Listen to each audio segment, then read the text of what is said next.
Okay, आज हम आपकी सेकेंड ईयर फिज़िक्स में चैप्टर 19 एटॉमिक स्पेक्ट्रा स्टार्ट करने जा रहे हैं। तो इस चैप्टर में जो बेसिक इंट्रोडक्टरी रिमार्क्स हैं कि what is spectrum, what will be the spectroscopy, what are the basic type of spectrum, continuous spectrum, band spectrum, line spectrum, and how we obtain a line spectrum by various atoms. तो इस चीज़ को discuss करेंगे। ये introductory lectures है, इसके बाद spectrum of hydrogen atom detail में discuss किया जाएगा। तो लेट्स स्टार्ट कि व्हाट इज़ स्पेक्ट्रम। तो स्पेक्ट्रम की अंडरस्टैंडिंग के लिए हम एक बेसिक एक्सपेरिमेंट करते हैं जो आप लोगों ने पहले बेसिक क्लासेस में किया होगा। ये हमारे पास वाइट लाइट है। अगर वाइट लाइट के सामने ग्लास या प्रिज्म को रख दिया जाए, ग्लास और प्रिज्म को ट्रीट किया जाता है as a diffraction grating, diffraction grating भी कहते हैं। तो आफ्टर पासिंग थ्रू ग्लास और prism, white light different components lines में डिवाइड हो जाती है, कंपोनेंट्स कलर्स में डिवाइड हो जाती है। और अगर हम इन कलर्स को स्क्रीन के ऊपर ऑब्टेन करें तो हमें a band of rays of different wavelength या different frequencies या different energy या different intensities मिलता है। और इसकी एक particular arrangement होती है, यानी ascending और descending order में आपको violet, indigo, blue, green, yellow, orange, red ये 7 colors मिलेंगे जो कि white light के अंदर मौजूद थे। It would mean that our white light is composed up of 7 different color. Each color has its own definite frequency as well as wavelength, which is being obtained by placing a diffraction grating or prism in the path of white light. So we can define what is spectrum: a band of rays of different wavelength or frequencies obtained after decomposition of white light when passing through a prism is called spectrum. क्या band of rays of different wavelength or frequencies or intensities or color obtained after decomposition of white light passing through a prism is called spectrum. कि एक तो ये simple definition होगी। दूसरी definition ये board पे मैंने लिखी है कि the arrangement of colors, wavelength or frequency of electromagnetic radiation is also called spectrum. क्योंकि ये जितने भी कलर्स हैं बेसिकली ये लाइट है, और लाइट क्या चीज़ है? इलेक्ट्रोमैग्नेटिक इन नेचर है।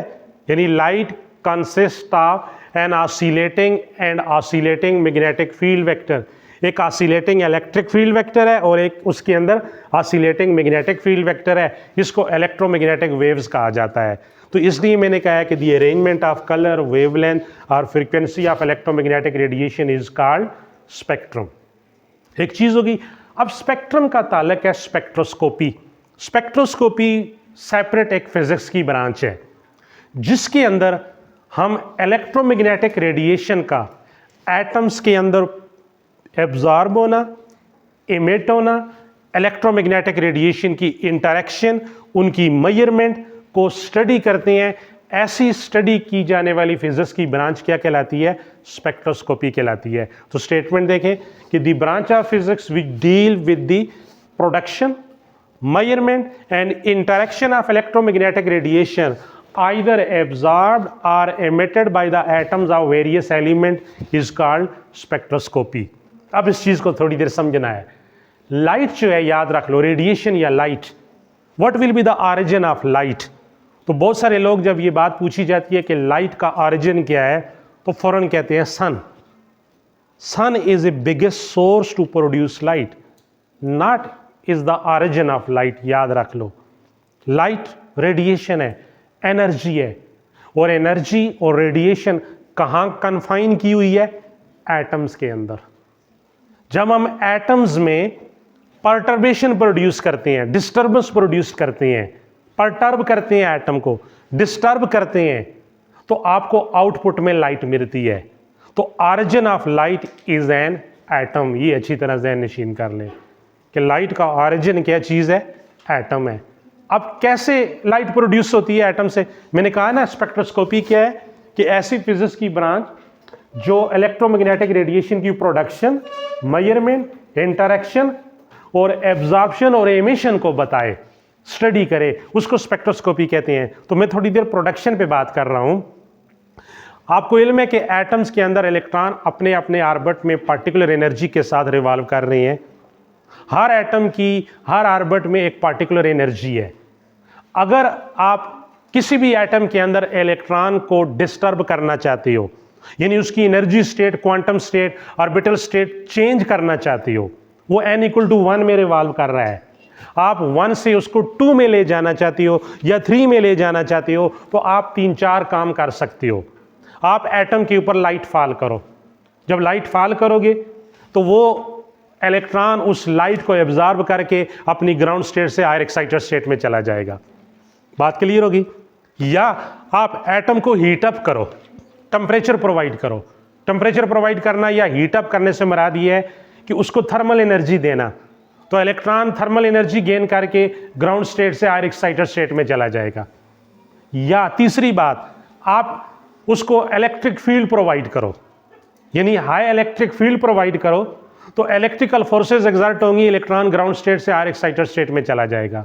या आप उसके ऊपर हाई एनर्जी इलेक्ट्रॉन फॉल करो, इंसिडेंट इलेक्ट्रॉन, वो इलेक्ट्रॉन आएगा, ऑर्बिटिंग इलेक्ट्रॉन से कोलिजन करेगा और अपनी एनर्जी मोमेंटम इलेक्ट्रॉन को ट्रांसफर करेगा, तो इलेक्ट्रॉन ग्राउंड स्टेट से हायर एक्साइटेड स्टेट में चला जाएगा।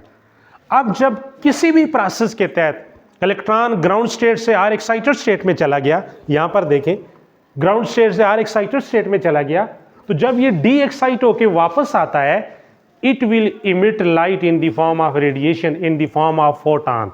मैक्स प्लैंक ने बड़ा बोल्ड कॉन्सेप्ट ये दिया था कि ये एटम जो है, इलेक्ट्रॉन जो है, जब डी एक्साइटेशन प्रोसेस में हायर ऑर्बिट से हायर क्वांटम स्टेट से लोअर क्वांटम स्टेट में जंप करके आता है, तो ये दो ऑर्बिट के एनर्जी डिफरेंस के इक्वल क्या करता है, light in the form of radiation in the form of wave, या लेटेस्ट कंसेप्ट यह कि इन the form of photon emit करता है।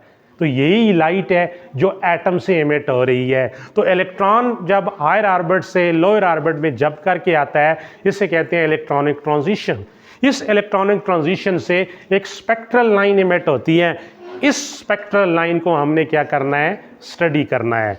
तो वो जो स्पेक्ट्रल लाइन एमिट हुई है, उसकी पर्टिकुलर फ्रीक्वेंसी क्या है, उसकी वेवलेंथ क्या है, उसकी इंटेंसिटी क्या है और उसकी एनर्जी क्या है। तो इसको हम इन the form of electromagnetic radiation भी बाज़ औक़ात ट्रीट करते हैं और बाज़ औक़ात हम कहते हैं फोटॉन एमिशन। बात ज़हन में आ गई? तो ये मैंने कहा था कि वेरियस एलिमेंट के एटम्स का इलेक्ट्रोमैग्नेटिक रेडिएशन को एब्जॉर्ब करना या एमिट करना, उसकी मेजरमेंट और उसकी प्रोडक्शन, ये फिजिक्स की जो ब्रांच है, ये क्या कहलाती है, स्पेक्ट्रोस्कोपी कहलाती है। तो मुख्तसर लफ्ज़ों में आप कह सकते हैं, the branch of physics with the help of which we can study spectrum of the various element is also called spectroscopy। ये भी स्पेक्ट्रोस्कोपी कहलाती है। तो स्पेक्ट्रम की 3 टाइप्स हैं, continuous spectrum, band spectrum, line spectrum. Continuous spectrum क्या है? जैसे ये नाम से जाहिर है कि एक ऐसा स्पेक्ट्रम जिसमें, एक ऐसा रेडिएशन स्पेक्ट्रम जिसमें आउटपुट में आपको तमाम की तमाम वेवलेंथ मिले, तमाम की तमाम फ्रीक्वेंसी, जो सब्सटेंस रेडिएशन एमिट कर रहा है, एमिटेड रेडिएशन की तमाम वेवलेंथ को फोटोग्राफिक प्लेट या कलेक्टर प्लेट पे आप अगर ऑब्टेन कर रहे हो, गेन कर रहे हो, तो ऐसे रेडिएशन स्पेक्ट्रम को क्या कहते हैं, कॉन्टिन्यूस स्पेक्ट्रम। जैसे वाइट लाइट का स्पेक्ट्रम, वाइट लाइट प्रिज्म में से पास होने के बाद आपने सातों वेवलेंथ ऑब्टेन कर ली ना, जो 7 कलर से हर कलर की अपनी डिफरेंट वेवलेंथ है, डेफिनेट वेवलेंथ है, तो आपको 7 डिफरेंट वेवलेंथ आउटपुट के तौर पे फोटोग्राफिक प्लेट या स्क्रीन के ऊपर मिल गई। तो आप कह सकते हैं कि वाइट लाइट का स्पेक्ट्रम जो है वो कौन सा स्पेक्ट्रम है, कॉन्टिन्यूस स्पेक्ट्रम है। या एक बड़ी फेमिलियर एग्जांपल है spectrum of black body radiation.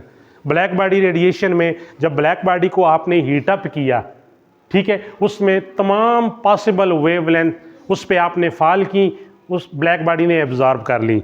जब उसको कोल्ड सराउंडिंग में रखा, टेम्परेचर डिफरेंस सराउंडिंग से क्रिएट किया, तो वही ब्लैक बॉडी जिसने तमाम पॉसिबल वेवलेंथ की रेडिएशन एब्जॉर्ब की थी उनको इमिट भी कर दिया। तो आपने कहा था a body which can absorb and emit radiation of all possible wavelength is called black body radiation.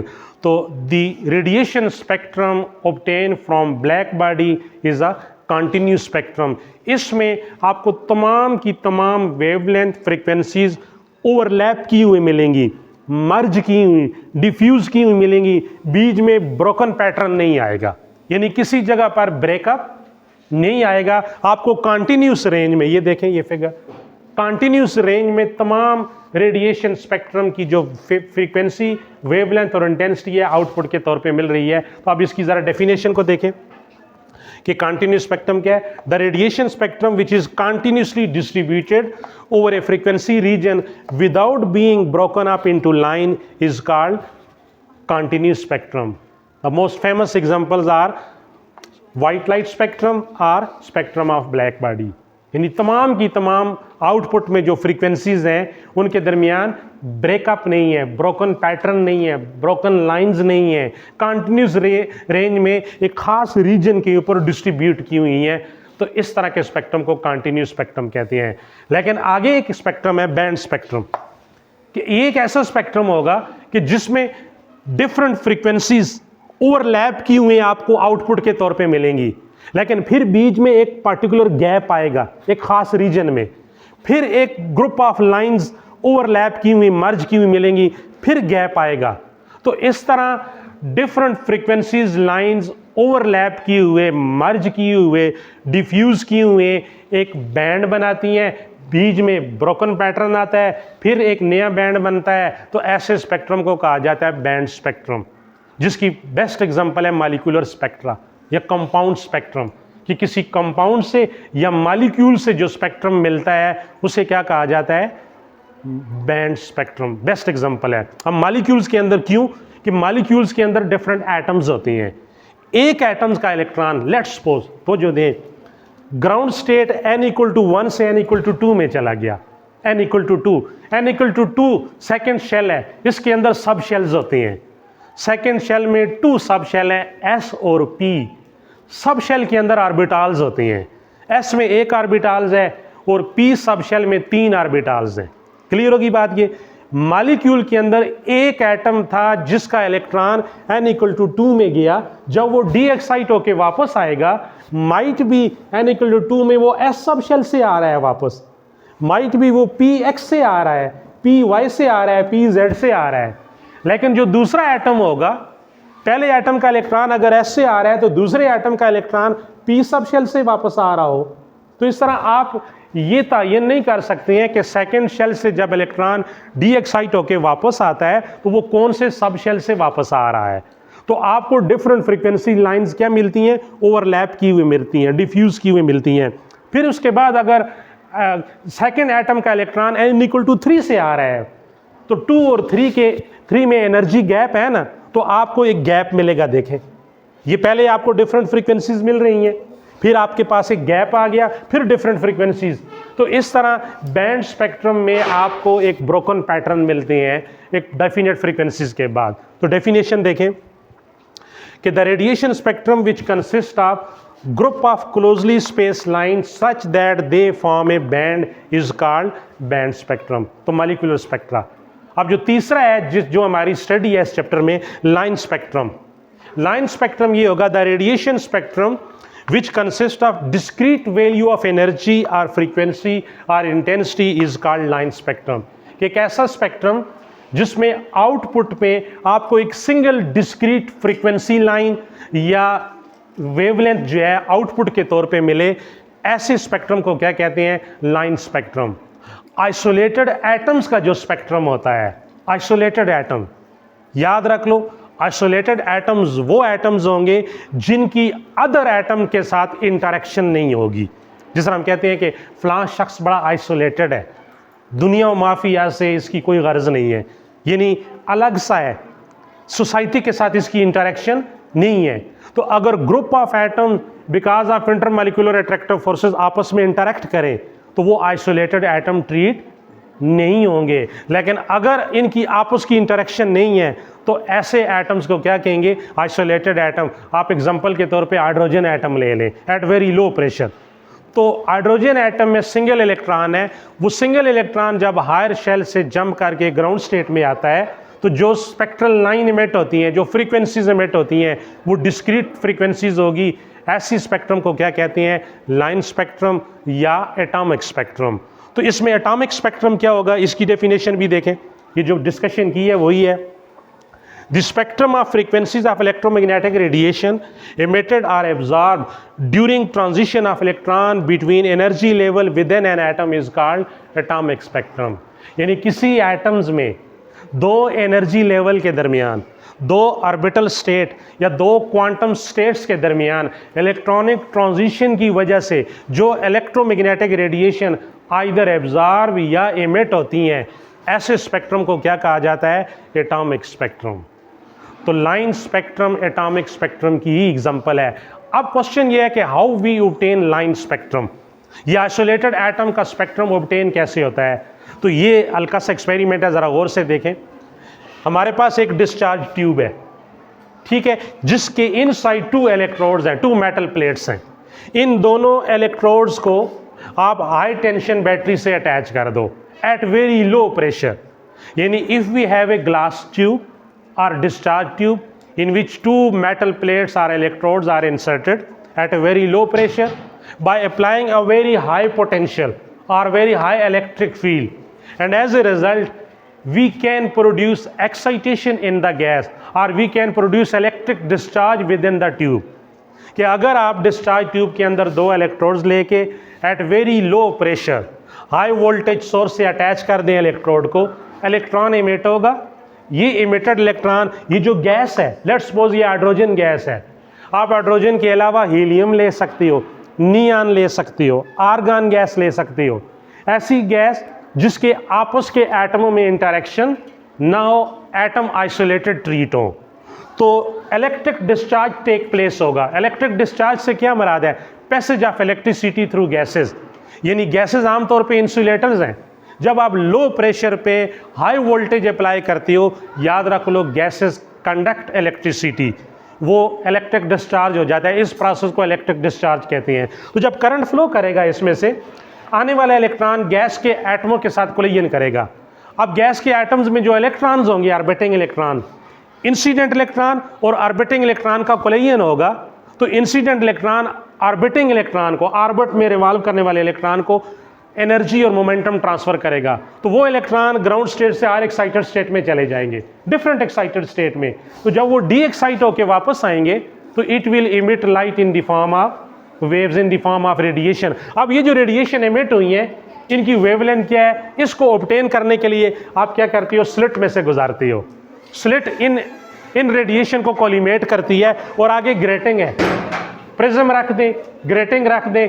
इस ग्रेटिंग में से गुजरेगा तो फोटोग्राफिक प्लेट के ऊपर आपको क्या मिलेंगी? डिफरेंट लाइंस मिलेंगी। ये कलर पैटर्न हो सकती हैं, आपको red colour, blue colour, green colour मिल सकता है। हर कलर की अपनी स्पेसिफिक फ्रीक्वेंसीज और वेवलेंथ होगी। इस तरह आप लाइन स्पेक्ट्रम आइसोलेटेड एटम्स का इलेक्ट्रिक डिस्चार्ज प्रोड्यूस करवा के आउटपुट के तौर पे ले सकती हो। अब ये जो आपको स्पेक्ट्रम मिला है, इस स्पेक्ट्रम की वेवलेंथ और फ्रीक्वेंसी ये किस पे डिपेंड करेगी? नेचर ऑफ द मटेरियल पे। ये जो गैस है इसकी प्रॉपर्टीज पे डिपेंड करेगी। क्योंकि अगर मैं हाइड्रोजन गैस लेता हूं और उसके स्पेक्ट्रम को स्टडी करता हूं, अब मैं अगर गैस चेंज कर देता हूं, हाइड्रोजन की जगह हीलियम ले लेता हूं, तो उसकी वेवलेंथ और फ्रीक्वेंसीज मुझे कुछ और मिलेंगी। अगर नियॉन करता हूं उसकी कुछ और होंगी। इस तरह स्पेक्ट्रम हमें क्या बताता है? आइडेंटिफिकेशन ऑफ एलिमेंट, यानी by observing the frequencies or wavelength of the emitted spectral line you can identify the element। Element की आइडेंटिफिकेशन कर सकती हो। सर्टन स्टार से जो लाइट एमिट हो रही है, हर एमिटेड लाइट जो सर्टन स्टार से एमिट हो रही है उसकी डिफरेंट फ्रीक्वेंसीज है as compare to other star. तो आप अर्थ सरफेस पे बैठे हुए बता सकती हो कि फलां स्टार से जो लाइट एमिट हो रही है उस स्टार्स के ऊपर कौन सा एलिमेंट परसेंटेज में ज़्यादा पाया जाता है। जिस तरह हमारे सन की जो जो एलिमेंट की परसेंटेज है हीलियम और हाइड्रोजन ज़्यादातर पाया जाता है। तो ये कैसे आपको पता चला? By studying the wavelength of the emitted radiation या फ्रीक्वेंसी और energy of the emitted radiation. तो इस तरह स्पेक्ट्रम जो है ये एलिमेंट की आइडेंटिफिकेशन के लिए यूज़ होता है। तो ओके, सी यू।